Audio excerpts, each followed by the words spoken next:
अस्सलाम वालेकुम। मैं हूं मुजीब रहमान। आप देख रहे हैं unwinding CSS academy interview series. हमारे आज के मेहमान हैं सर ज़मीर राइमू साहब, जिन्होंने 2020 सीसी क्वालिफाई किया और एज असिस्टेंट कलेक्टर ग्रेड 2 में एलोकेट हुए हैं। तो चलते हैं उनकी जानिब, उनसे पूछते हैं कि उनका ये सफ़र कैसा रहा। अस्सलाम वालेकुम सर। वालेकुम सलाम। Thank you sir for being with us. Thank you for having me. Sir आप बताएं कि ये सारा आपका एजुकेशनल बैकग्राउंड और तालीम ये कहाँ से रही? अस्सलाम वालेकुम। जैसा कि मेरी तालीम जो है वो मैं बिलोंग करता हूँ डिस्ट्रिक्ट थरपारकर से। मेरा गांव का नाम है खीमेजोपार, जहाँ से मेरी मेट्रिकुलेशन तक तालीम हुई है और सिंधी मीडियम में मैंने सारी मेरी एजुकेशन है। उसके बाद मैंने जो है ग्रेजुएशन जो की है वो मेहरान यूनिवर्सिटी के कैंपस खैरपुर मीरठ से की है मैंने सिविल इंजीनियरिंग में। एंड 2019 से 2019 के बाद मैं कॉम्पिटिटिव एग्ज़ाम की तैयारी कर रहा था। एंड 2020 सीसीई का जो है मेरा फर्स्ट अटैम्प्ट था सीसीई का, जिसमें मैं एलोकेट हुआ हूँ एज असिस्टेंट कलेक्टर ग्रेड 2 मुख्तियारखार।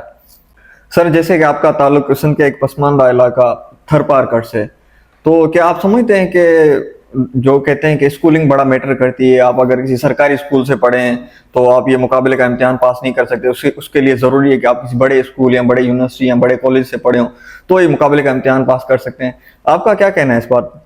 अच्छा, जिस तरह आपने क्वेश्चन पूछा कि स्कूलिंग कितना मैटर करती है, तो जैसे मैंने आपको बताया कि मेरा जो है बैकग्राउंड है, एजुकेशनल बैकग्राउंड, वो मेरा गांव से ही है। मैंने मेट्रिकुलेशन जो है वो अपने गांव से ही की है।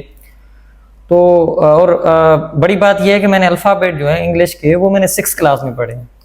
तो इसका मकसद ये नहीं है कि हमने जो है ना पढ़ा नहीं था, वहाँ तालीम नहीं है, लेकिन वहाँ पर यह रहता है कि आप देखेंगे अगर रूरल एरियाज़ में तो मोस्ट ऑफ द टाइम ये होता था कि आपको ना सिंधी पे ना ज़्यादा फोकस हुआ करता था और दूसरा मैथमेटिक्स पे।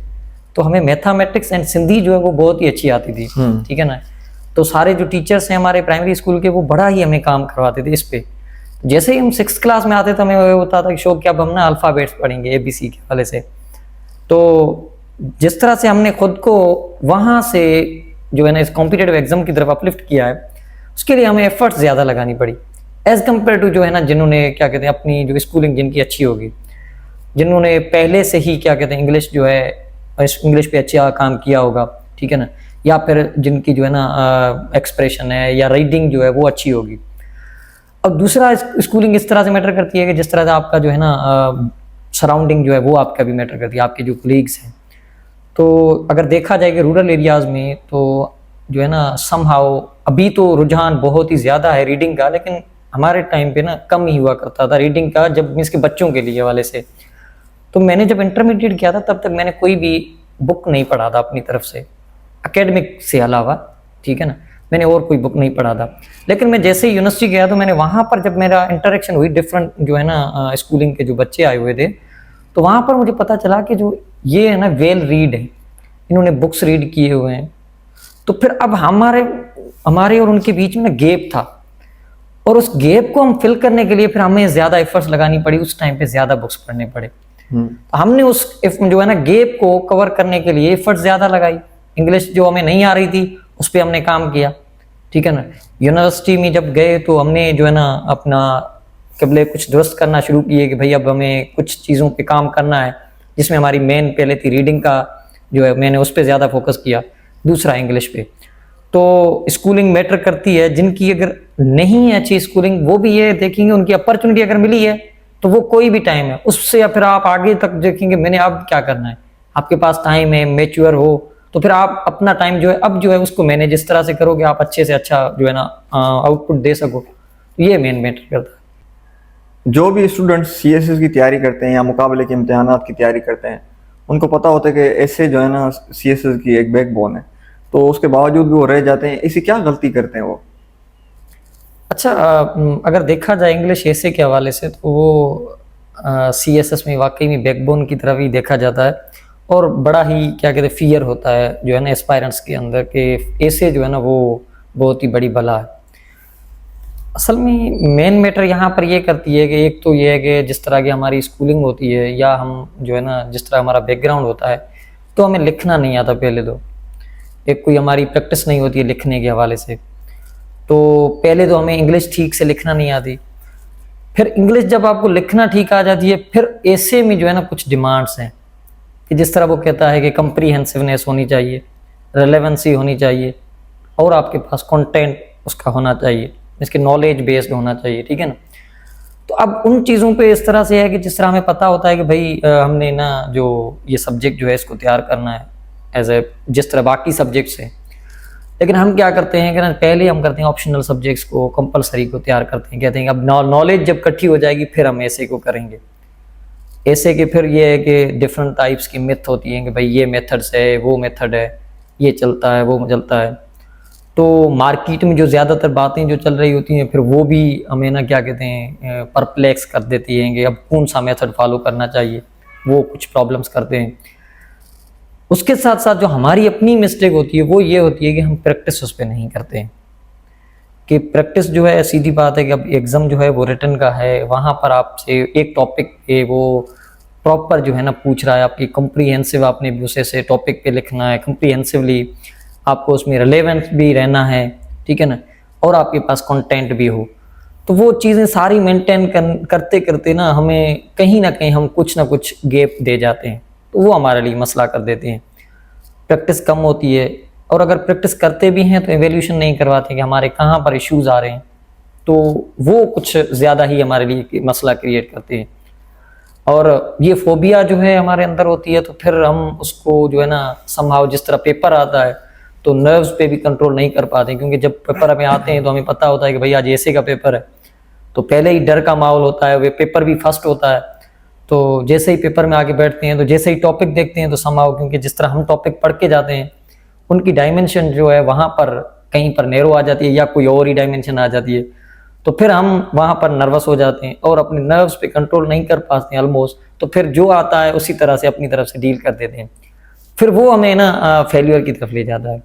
अगर हम वहाँ पर जो है ना जिनकी अच्छी प्रैक्टिस होती है, जिन्होंने अच्छा टाइम दिया होता है, एवोल्यूशन अच्छे से करवाई होती है, तो फिर वो समाउ कॉन्फिडेंट जो होते हैं वो फिर अच्छे से जो है ना अपने नर्व्स पे भी कंट्रोल कर लेते हैं। उनको पता है कि जो ऐसे का टॉपिक है वो वाकई में नया ही आना है, मैंने जितने भी तैयार किए हैं या जितना भी मैंने पढ़ा है उनमें से नहीं आना, लेकिन मैंने उनको जो है ना रिलेट करके यहाँ पर मैं यूज़ कर सकता हूँ अपनी नॉलेज को, तो वो ही कामयाब होते हैं।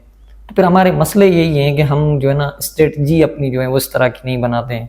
जब स्टडी तैयारी कर रहे होते हैं उसमें फिर प्रैक्टिस कम होती है, ठीक है ना, फिर 3 आवर्स में जो है ना हमने वो ऐसे कंप्लीट करना होता है, वो उस तरह से फिर कंप्लीट नहीं कर पाते हैं। ये सारी चीज़ें मिल के फिर इसको एज ए टफ सब्जेक्ट बनाती हैं हमारे लिए। इंग्लिश के एक्सप्रेशंस जो हैं उसको स्टूडेंट्स कैसे इंप्रूव कर सकते हैं? जी बिल्कुल, इंग्लिश एक्सप्रेशन जो है वो आपका मैटर करता है, क्योंकि जो है ना आपकी जब आप वेल रीड होंगे तब आपका एक्सप्रेशन भी अच्छा होगा। इनके लिए मैं तो यह ज़्यादातर ना जो बोलता हूँ कि आप ना बुक्स को रीड ज़्यादा करें, ताकि आपको डिफरेंट आइडियाज़ मिलें और डिफरेंट आइडियाज़ को एक्सप्रेस करने का आपको अंदाज़ जो है ना वो नया मिले। और उसके साथ साथ जो है ना वो आप जिस तरह न्यूज़पेपर है, तो न्यूज़पेपर को आप जिस तरह से डॉन का है या एक्सप्रेस ट्रिब्यून है, तो इनको आप जब न्यूज़पेपर्स पढ़ते हो तो आपको पता होता है कि जो है ना जो टॉपिक है फॉर एग्जांपल अर्बनाइजेशन है या ग्लोबल वार्मिंग है, तो उनके साथ ना उन्होंने किस तरह की टर्मिनोलॉजीज यूज़ की हुई है। तो वो आप जब रीड ज़्यादा करते हो एक टॉपिक पे तो आपके पास ना एक अच्छी जो है ना एक्सप्रेशन इकट्ठी हो जाती है, फिर वो आपके जो है ना इन्नेट जो है ना राइटिंग के अंदर आ जाती है, ठीक है ना, फिर आप वो उसी को ही लिखते जाते हैं। तो ये है कि उसको एक तो पहले अच्छे से पढ़ना चाहिए, फिर उसको लिखना चाहिए, ताकि राइटिंग जो एक्सप्रेशन जो है वो इसी तरह से इम्प्रूव होंगे, वो बेहतर है। सब्जेक्ट्स जो हैं एक सब्जेक्ट को कवर करने के लिए एक बुक काफ़ी है या बहुत सारी बुक्स पढ़नी चाहिए फिर जाके एक सब्जेक्ट का आपका कवर होता है? इसके बारे में आपका क्या कहना है? अच्छा, यहाँ पर भी ये है कि जिस तरह से सब्जेक्ट्स जो हैं वो वेरी करते हैं, ठीक है ना, इंटरेस्ट के हवाले से या फील्ड जो हैं वो वास्ट फील्ड के हवाले से भी होते हैं। तो एक बुक जो है अगर कहीं पर कोई ऐसा जो है ना कंपाइल किया हुआ हो जिसके अंदर वो सारे आपका जो है ना जो आउटलाइन भी आ जाती है, जो दी हुई है कोर्स की आउटलाइन, वो अगर कवर हो जाती है, या फिर आपको जो है ना वहाँ से जो है ना न्यू कोई और जिस तरह के एस्पेक्ट्स, जिस तरह अभी न्यू जो ट्रेंड्स यूज़ हो रहे हैं वो अगर उसके अंदर है इंक्लूडेड, तो फिर तो वो मोर देन इनफ है। नहीं तो फिर ये है कि अगर किसी सब बुक के अंदर प्रॉपर जो है ना चीज़ें नहीं है दी हुई, तो फिर उनके लिए डिफरेंट जो है ना बुक्स जो है ना करने होते हैं जो है ना रेफ़र, जिस तरह से CSS के हवाले से या CCE में जो सब्जेक्ट्स हैं उनके अंदर जो है ना डिफरेंट डिफरेंट जो है ना एक्सपर्टीज के हवाले से उनकी जो है ना फील्ड में डिफरेंट बुक्स जो है ना वो रेफर किए गए हैं। तो वो इंटरनेशनल ऑथर्स जो है वो रेफर किए गए, उनमें ये है कि बेहतर रहे कि उनका जो है ना कंटेंट जो है वो यूनिक होता है और अच्छा होता है। जिस तरह हमारी मार्केट में जिस तरह से डिफरेंट जो है ना पब्लिशर्स जो हैं अपनी तरफ से कोई ना कोई बुक पब्लिश कर देते हैं, तो उनमें ये होता है कि ना कंटेंट जो है वो होता है लेकिन वो जो है ना एज सच जो है ना अच्छा नहीं होता है। तो फिर हम जो वही प्रोड्यूस करने की जब कोशिश करते हैं तो फिर समहाउ डिफरेंस बन जाता है। तो बेहतर ये है कि हमें रिसर्च पेपर्स जो हैं उनको ज़्यादा फॉलो करना चाहिए, या जिस तरह से हमें जो है ना इंटरनेशनल ऑथर्स के जो बुक सजेस्ट किए गए हैं FPSC से रिकमेंडेड हैं उनको ज़्यादातर ना फॉलो करना चाहिए। बाकी जिस तरह से कुछ ऐसे सब्जेक्ट्स हैं जिनके जो है ना बुक्स जो है पब्लिशर्स ने अच्छे बना जो है ना पब्लिश कर दिए हैं, तो वो उनको उनके लिए तो आप उनको ही फॉलो करें तो वो मोर देन इनफ है। आपका जो है ना कोर्स पूरा कंप्लीट कर देते हैं फिर मोर देन इनफ है। स्टूडेंट्स जो है ना पेपर के टाइम में टाइम बैलेंस नहीं कर सकते ना, तो आप बताएं कि टाइम को बैलेंस रखने के लिए जिसमें हम पूरा पेपर कवर कर सकें, तो उसके लिए क्या ऐसी चीज़ें हैं जो आप रिकमेंड करेंगे? अच्छा, यहाँ पर बिल्कुल जो है ना टाइम मैनेजमेंट बड़ा मैटर करती है CSS या CCE के एग्ज़ाम के अंदर, क्योंकि आपके पास ना 3 आवर्स होते हैं, आपको 20 MCQs का क्वेश्चन होता है CSS के अंदर और 4 क्वेश्चन आपको अटेम्प्ट करने होते हैं। बाकी CCE के अंदर आपके पास 5 क्वेश्चन होते हैं। तो टाइम मैनेजमेंट इस तरह से है कि आपकी जब प्रैक्टिस अच्छी होती है, आपको टॉपिक पे ऊपर नॉलेज अच्छी होती है, तो फिर आप उसको जो है ना अच्छे से लिख सकते हो। बाकी इसके साथ और जो बात है वो टाइम मैनेजमेंट में कि आपके पेपर्स कितने दिए हुए हैं मॉक, कि आपकी राइटिंग की स्पीड कितनी है, ठीक है ना। आप पेपर्स की प्रेजेंटेशन जो है ना उसी तरह की अगर कर रहे हैं तो उसमें आप वो प्रॉपर कर पा रहे हैं कि नहीं कर पा रहे, ठीक है।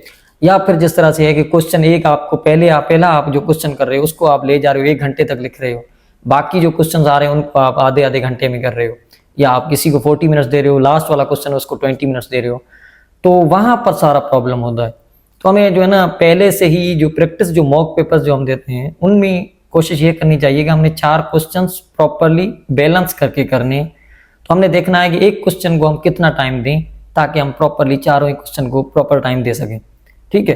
तो फिर उसी तरह से अगर डिवीजन ऑफ टाइम अगर कर दें क्वेश्चन के हवाले से तो वो टाइम मैनेजमेंट में ज्यादा फायदा देगी हमें।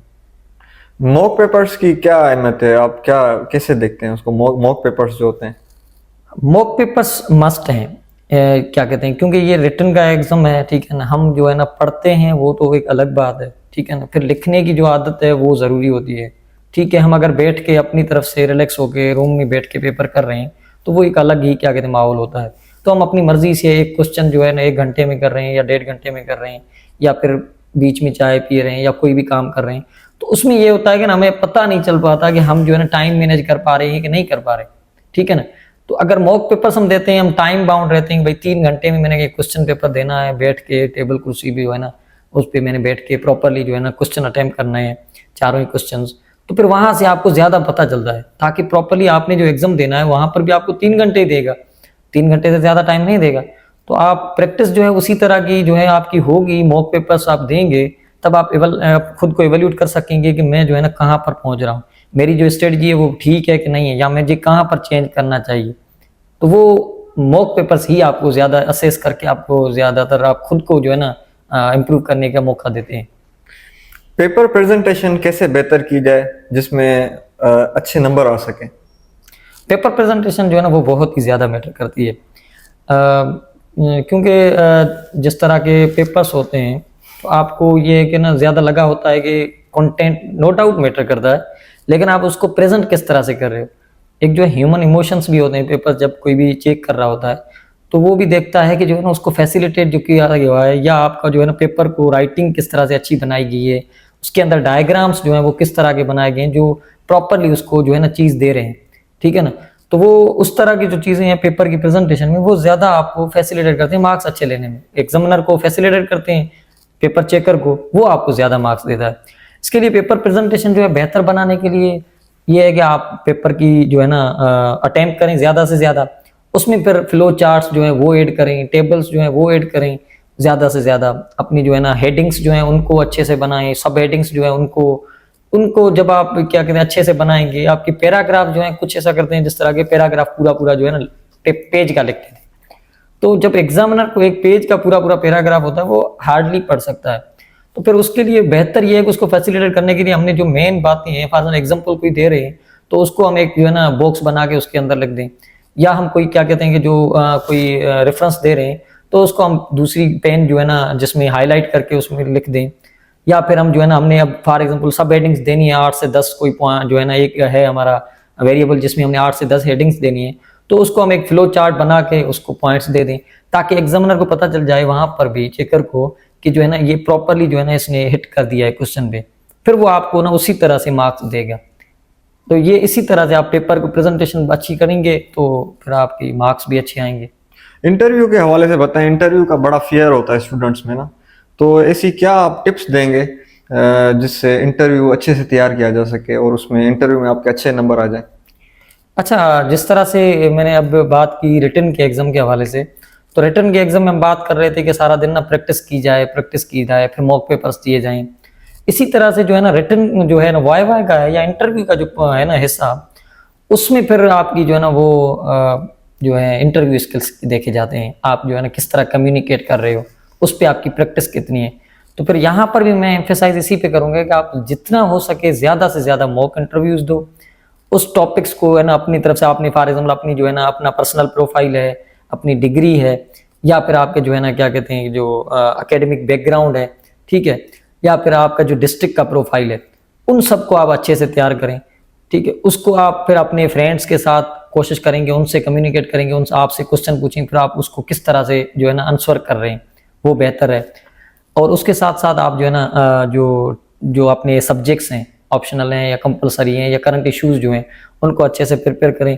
फिर उनसे रिलेटेड भी आप क्वेश्चंस जो है ना डिफरेंट देखेंगे, किस तरह के जो है ना इंटरव्यूअर जो है पैनलिस्ट वो आपके पूछ सकता है।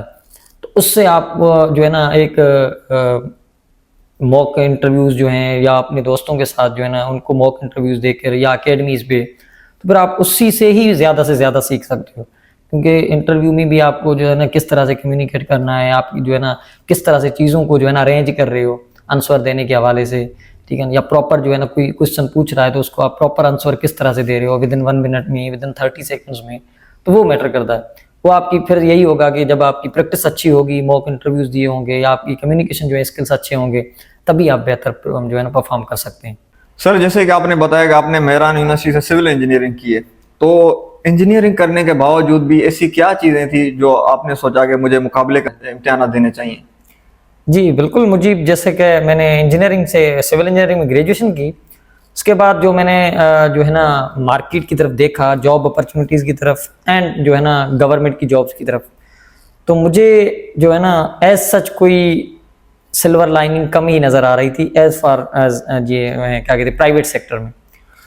असल में इसका मकसद ये था कि जिस तरह की हमारी एजुकेशन यूनिवर्सिटीज़ में दी गई थी, वहाँ पर कुछ गैप्स थे, जो हमारा प्रैक्टिकल काम कम था।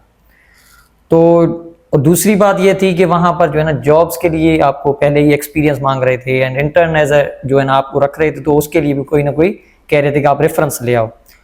तो उसको देखकर मैंने जो है ना मेरी जैसे ग्रेजुएशन हुई उसी टाइम पे हमारी ना इंजीनियरिंग कैडर के एग्जाम आ गया था, तो मैंने उसमें अप्लाई कर दिया था। उसी के साथ साथ मैंने सोचा कि इसके साथ ही मैं अगर फॉरेन के लिए कोई स्कॉलरशिप आ रही है तो उसको अवेल करूँ। उसी टाइम पे थरकोल वालों ने कोई जो है चाइनीज़ स्कॉलरशिप दे रहे थे मास्टर्स के लिए, तो मैंने उसमें अप्लाई किया था। उसकी मैंने टेस्ट भी क्वालिफाई कर दी थी, इंटरव्यू भी कर दिया था। उसके बाद उन्होंने मुझे अवार्ड की थी स्कॉलरशिप। लेकिन मैंने फिर जो है ना अपने हिसाब से सोचा कि अगर मैं जो है ये job for example scholarship avail कर लेता हूँ, उसके बाद मुझे क्या करना है, इसके फाइनल ईयर में मास्टर्स करके आऊँगा, वापस आके मुझे फिर से जॉब ही ढूंढनी है। तो फिर उस टाइम पे मैंने ये डिसीजन लिया कि मैंने बेहतर यही है कि मैंने जो ये टाइम है मैंने अच्छे से अवेल करना है। अपॉर्चुनिटीज़ जो मुझे मिल रही है गवर्नमेंट जॉब्स के थ्रू या प्राइवेट सेक्टर्स में, यहाँ पर जो अभी मिल रही है उनको मैं अवेल करूँ, ताकि जो मेरा अभी का जो टाइम है उसको मैं अच्छे से यूटिलाइज कर सकूँ। क्योंकि बाद में जो है आपके लिए कंपटीशन भी बढ़ जाएगी, क्योंकि न्यू ग्रेजुएट्स जिस तरह से आएंगे तो फिर आपके लिए कंपटीशन भी बढ़ेगी। तो आपको पहले से ही उस तरह से स्टेप्स लेने चाहिए। अब बात आई कि कॉम्पिटिटिव एग्जाम की तरफ, जो है क्या कहते हैं CSS एंड CCE की तरफ आने का मेरा जो है प्लान। जैसे ही मैंने इंजीनियरिंग की जो है एग्जाम मार्च में दे दिया था 2019 में, तो मैंने अब डिसाइड किया कि ये रिटन का एग्जाम है, तो समहाउ मेरा एक्सपीरियंस हो गया कि रिटन का एग्जाम समहाउ वन पेपर के हवाले से समहाउ इजी है। तो मैंने सीसीई के लिए अप्लाई किया और जो है ना देखा मैंने कि सीसीई एंड सीएसएस का जो है सिलेबस ऑलमोस्ट सेम हो चुका था उस टाइम 2020 के लिए। तो मैंने सोचा कि क्यों ना मैं इसी की साथ में तैयारी करता जाऊं जब तक मुझे कोई अच्छी अपॉर्चुनिटी प्राइवेट सेक्टर में या कोई और जॉब मिल नहीं जाती। इसके साथ मैंने फिर सीसीई की स्क्रीनिंग दे दी थी एंड अल्हम्दुलिल्लाह पहला ही मेरा अटेम्प्ट था तो मैंने स्क्रीनिंग क्वालिफाई कर दी थी। और उसके बाद ये हुआ कि कोरोना आ गया, कोविड 19 आ गया। तो सीधी बात है कि अब जॉब तो आपको वैसे भी मिलनी नहीं थी, जॉब्स जो हैं वो बहुत ही कम हो चुकी थी एंड ऑलमोस्ट जो है ट्रेड जो है वो भी ब्लॉक हो चुका था और कोई इंडस्ट्रीज ऑलमोस्ट फंक्शनिंग कम ही हो रही थी।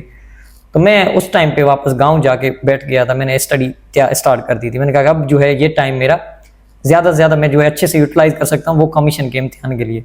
तो मैंने 2020 की जो है सीसीई के हवाले से वो तैयारी मैंने यहाँ से ही स्टार्ट की और मैंने स्टार्ट करने के बाद डायरेक्टली मैंने अटेम्प्ट दे दिया और नवंबर में 2020 के हमारा अटेम्प्ट हुआ था सीसीई का। लेकिन इसको अफ्रेश जो किया गया था वो 2023 में लिया गया था, लेकिन मैंने पहले नवंबर 2020 में दे दिया था। उसके बाद मैंने सीएसएस का भी अटेम्प्ट 2021 का दे दिया था। अनफॉर्चुनेटली मैं वो क्वालिफाई नहीं कर सका था, लेकिन ये जैसे ही मैंने दे दिया उसके बाद सीएसएस का अटेम्प्ट देने के बाद मैंने प्राइवेट सेक्टर ज्वाइन कर दिया था। फिर मैंने ये दोनों चीज़ों को अब मैंने तैयारी एटलीस्ट जो 6 to 8 मंथ जो मैंने पहले दे दिए थे उसमें मैंने जो है ना अपने बेसिक्स पे काम कर लिया था। अब मैंने कहा कि अब इसी को मैंने कंटिन्यू रखना है, साथ में कोई प्राइवेट जॉब कंटिन्यू करनी है।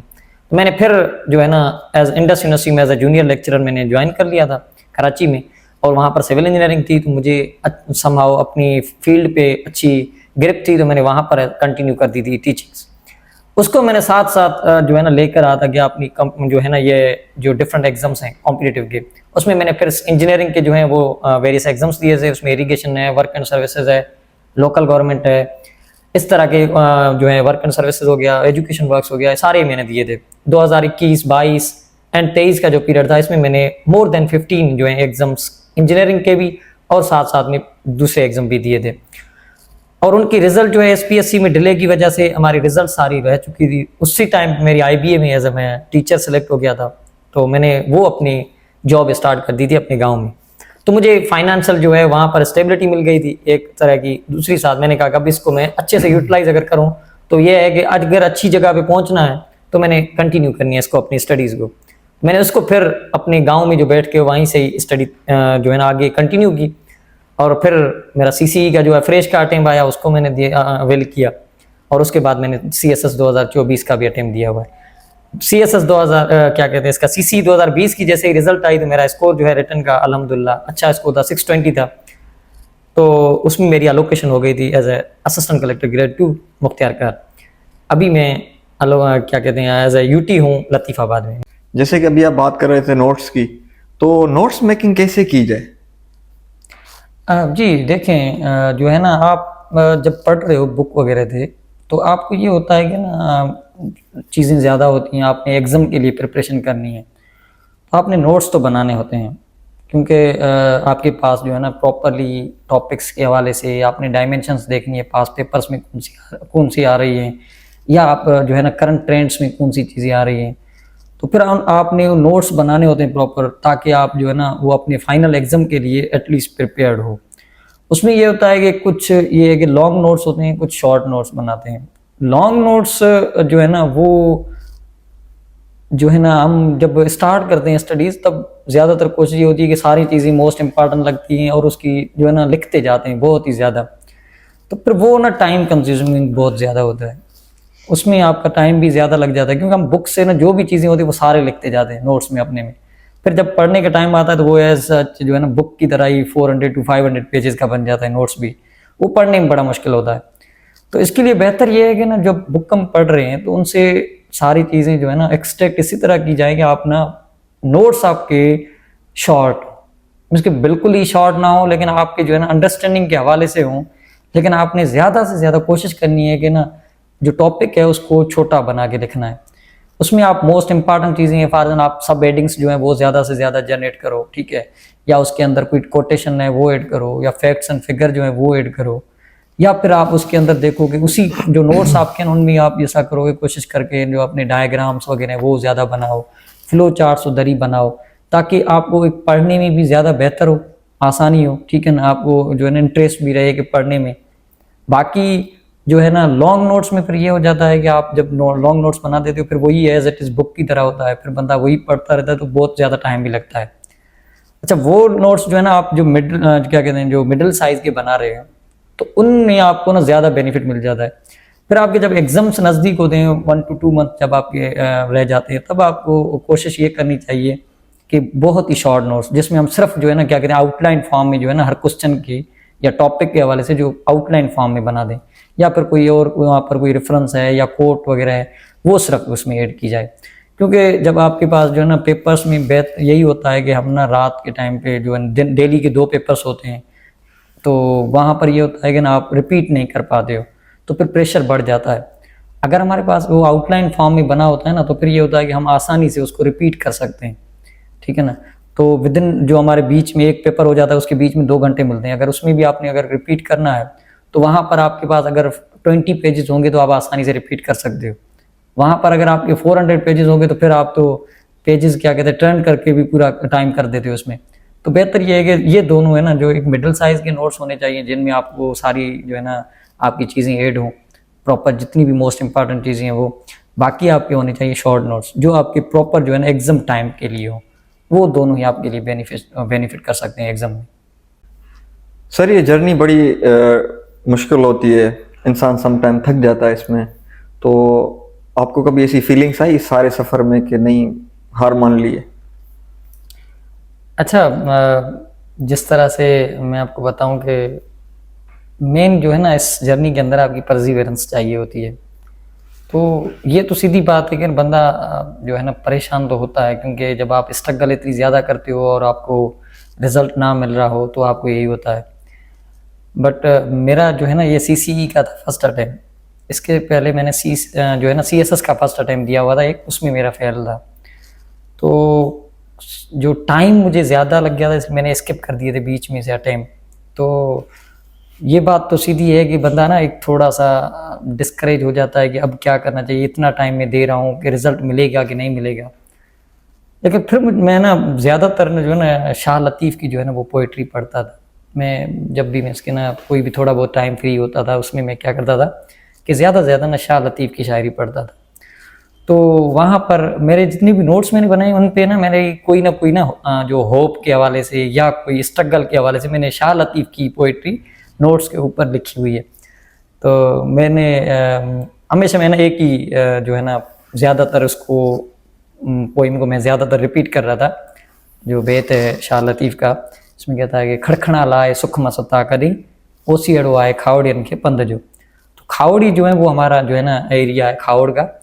तो जिस तरह शाह लतीफ़ ने बताया कि जो खावड़ी किरदार को जिसने उसने लिया है ना कि वो कभी भी ना ऐसे चुप करके बैठ नहीं जाते, वो हमेशा ना स्ट्रगल में रहते हैं। जिस तरह से वो कहते हैं तती थदी का काने वेल व्यण जी मता ती ऊंदा पैर न लई पिरी जो। तो मैं बस यही होता था कि भाई जो है ना कोशिश ये करनी है, कभी ना कभी तो जो है ना हमें सक्सेस मिलनी है ज़रूर।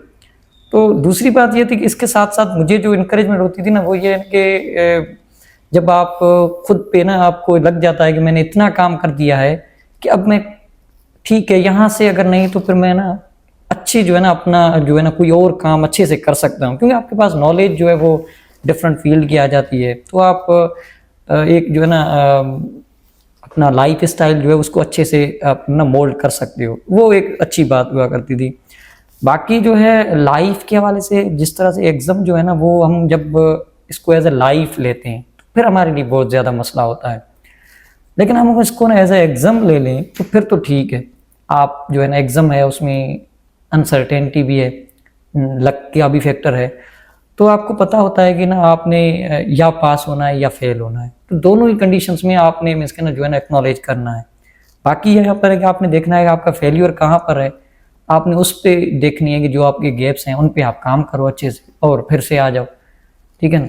तो वो इस तरह से जो है ना जर्नी में जो है ना आपको मुश्किलातें नो डाउट मुझे भी बहुत ज़्यादा आई, काफ़ी टाइम पे क्रिटिसिज्म भी मिली, आप इतने टाइम से बैठे हुए हो कि आप जो है ना अभी तक कुछ नहीं किया, आपकी सराउंडिंग में यही बोला जाता है 4 to 5 ईयर से आपने जो है ना मेहनत की है लेकिन आपके पास है अभी तक कुछ भी नहीं।